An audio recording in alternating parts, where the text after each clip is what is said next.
What's up, guys? In today's video, I have someone here that is going to be sharing what the process is like going from reserves to active. But let's go ahead and get into this video.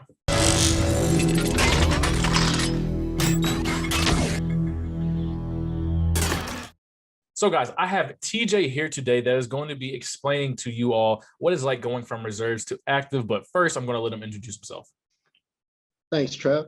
Well, my name's TJ, like Trev said. I'm from South Chicago. That's my substation too, South Chicago. I play football. I do wrestling. I box and kickbox too. So I'm pretty physically fit, cardio-wise too, but always trying to get better. We always trying to get some improvement. For sure, for sure. So TJ, what made you actually want to join the Marine Corps? You might give me so much hate for this question, Trev. So I was a rising junior, and and I was on the football team, like I said. And one of my lineman coach, he was in the Army, and you could see it. He was still dressed in regulation. Like it just looked he looked so organized. So he had everything together. And he was walking like he was drilling every time. We were like, man, you walk so cool. Yeah. I'm like, yo, now what if I just joined the military? Because the military, my dad was a Marine, my uncle was a Marine, but it never crossed my mind to be in the military at all. Okay. So I was like, why don't I join the military? So I had a whole wish list. It was the Army and the Air Force. Those are my two branches I wanted to go to. Problem was, the Air Force never called me back. They were never in the office. Me and my dad went up there every Saturday, rung the bell like 8 times every Saturday, never there.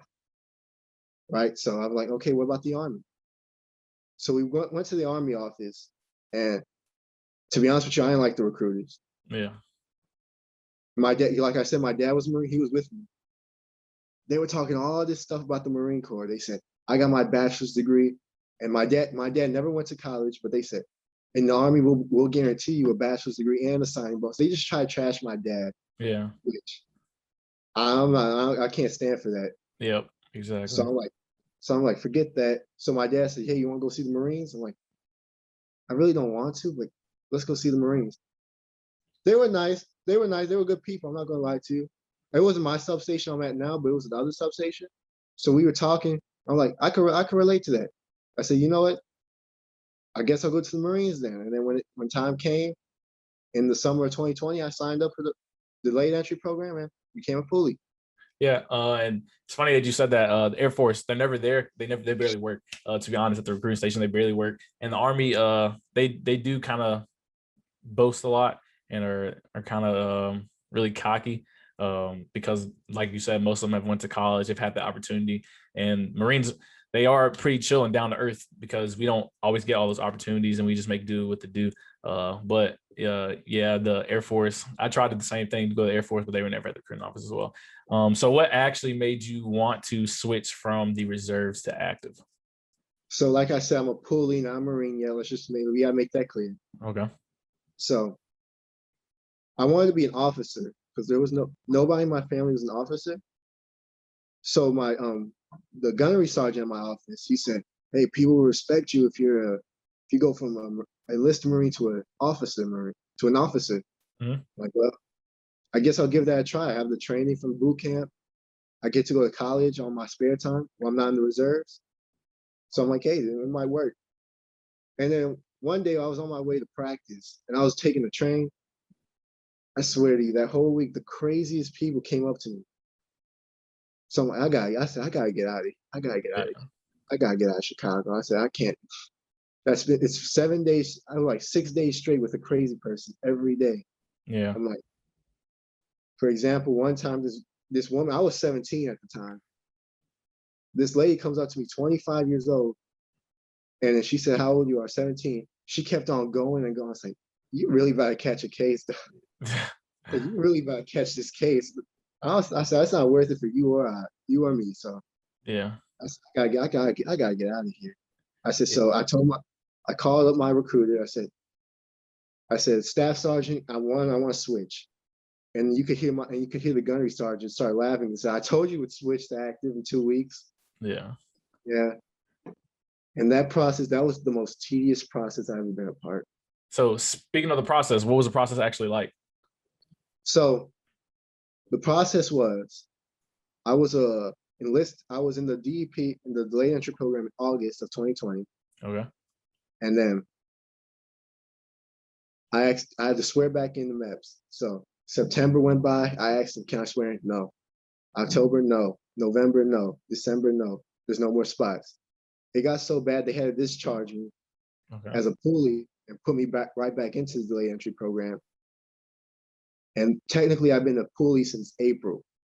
That's when I swore it's active. Okay. So it was just a long process. And that day at MEPS, when everyone's in school, there's no one at MEPS. I felt like I was the only one there because there was Yeah. rarely people shooting. I guess it was just like all the Army guys, and there was no one to talk to. So it was pretty lonely and Yeah. tedious. And I wait for some other guys swearing from our substation. So I would not want. I don't recommend that. Yeah. Going in the springtime when everyone's in school. It's not worth it. It's pretty Yeah. lonely. Yeah. And the story he was telling about how, you know, crazy people coming up to you and all that stuff. That's the main reason I got out of my hometown. Memphis is pretty it's not the best of locations as far as crime and drugs and all that. I never really thought about it in depth like you did about, you know, becoming an officer or anything like that. I was just trying to get out of town. I was, you know, just 17, ready to move on with my life. So the fact that you did realize it was like, man, I need to get up out of here. And then you made you built yourself a plan. It's really good. So what is your actual job in Marine Corps? What did you decide on? I got the best job in the whole Corps, What you got? administration. Administration. That's what I'm talking about. Yes, administration. You got to be loving your life. I'm telling you right now, how much I'm gonna bet? I put money on it that you're gonna want to re-enlist after your first 4 years. I guarantee it. I don't know. I want to focus on my 4 years, and whatever happens after that happens. I know, but you're gonna. I'm telling you, admin life is the way to go. I wish I had went that route. So, are you ready for boot camp? Am I ready for boot camp, man? That's a good question. Physically, yes. Mentally, no. Reason being is I was a standby shipper 2 weeks ago, and I got word that week. Okay. And I'm not gonna lie to you, that was a pretty dark week for me. I guess like because I had plans, because like I told you, I had a ship date in June 8th, Yeah. and they kept pushing me back and pushing me back. I'm like, all right, I gotta tell my family. So then we made plans to revolve around my ship date. Yeah.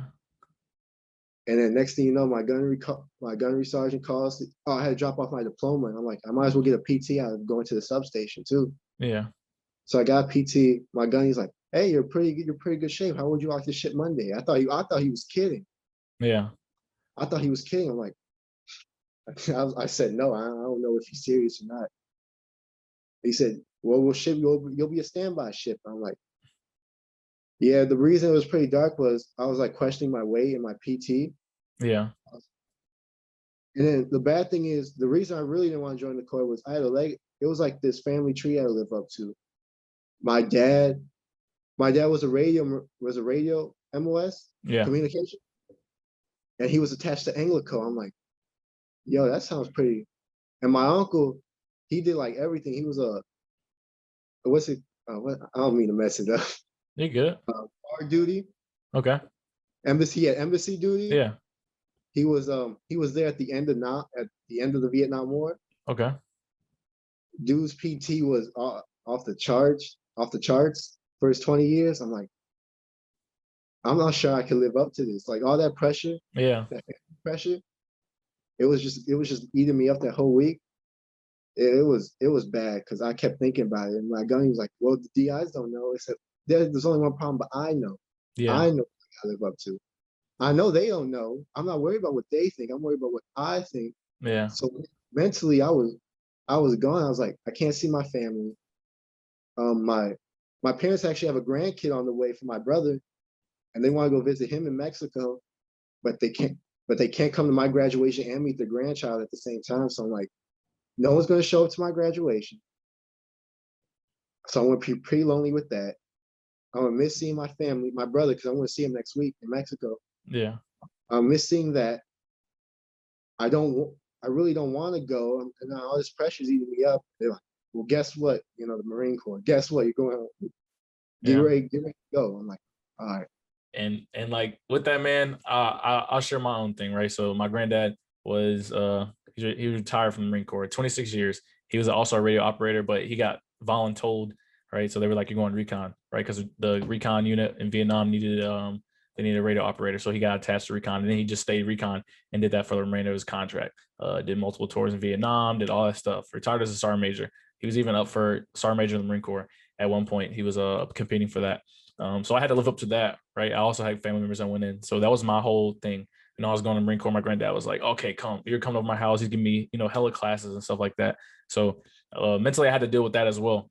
But I would tell you what the thing that helped me the most was you have to decide for yourself that you're doing it for you, right? Sure, you got, other motivators and stuff like that, right? So, you want to do it for your family. You want to do it for this is that. But ultimately, you have to want to do it for you. And boot camp and the Marine Corps and all that stuff is not physical. I'm going to just let you know that it's all mental, straight up mental game. So once you realize that you're doing it for yourself and you're making the moves for yourself, then it's going to make it a lot easier going through boot camp. Because my parents weren't very supportive of me going in when I first told them and all that. So I thought no one, barely anybody was going to come to my graduation, all that. But I was determined to prove everybody else wrong. I was determined to prove to everybody that, I could make something of this and that, Marine Corps was the right move for me at that time. Also, I was really smart. I could have had, scholarships to multiple colleges in Tennessee and stuff like that. And I gave it all up to go to the Marine Corps. And it was honestly the best decision I made for myself because now I'm able to do what I do now. And it is great. So, man, just, try to get your mental ready. Try to just, do it for yourself. You're going to miss a lot of stuff. It's just going to come with the job of being a Marine. You're not going to be able to be there for everything. But just look towards the future. You know what I'm saying? Of course, focus on the present, but look towards the end goal. And I promise it'll make it a lot easier. So, TJ, do you have any further advice or anything you want to share? Actually, I have two pieces of advice. Okay. My first piece of advice is for the Poolees they're finishing their senior year. Enjoy your senior year.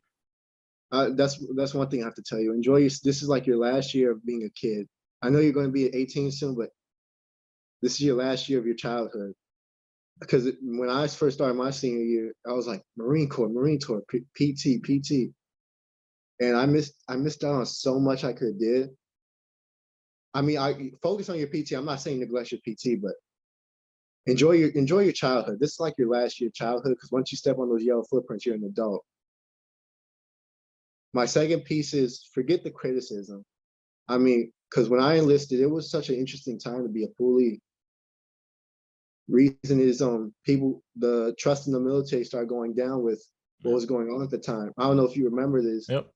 but with the controversy with the Army and in Fort Hood, everyone was like, "You're going there now? What if this happens or this happens?" And I was like, I mean, I don't agree with what happened, but still, I don't want to really, because I really don't want to deal with arguing with people because I don't got time for that, or I don't want to deal with that. Because if someone says something stupid, I'm gonna respond with something stupid, and then I don't like responding with anything stupid. So forget the criticism and enjoy your last year of childhood. That's all I got. Some great advice. So that last piece was going back to doing it for yourself, not worry about what others. And that first piece that you hit on was enjoying your last year. I wish I had done the same. That was some of the best advice I've heard so far on this channel, was enjoy that last year that you had before you go into the Marine Corps. Because I was one of those guys that was motivated. When I was at the recruiting office almost every other day. I was the guide for my RS for over a year almost. I was in the depth for over a year. And I was there I spent more time there with the recruiters than I did with my own family. And I regret it a lot. I missed on a lot of stuff, like you said. So that piece of advice you gave is one of the best pieces of advice that I've ever given, or anyone's ever given probably on this channel. So I really want to thank you for that. And also, TJ, I want to thank you for coming on here and sharing your story, giving this great advice and doing all this. I'm going to be very much appreciated. And I know my viewers will as well. But I know you got something. You got a Snapchat, an Instagram. What you got? What you want to shout out? All right. My Instagram is Lil Tomasito 5150. I'm not sure if you'll link that, but of course, man. Of course, I got you. I'm gonna link it. Make sure to go show my boy some love, TJ some love. But as always, guys, thanks for watching.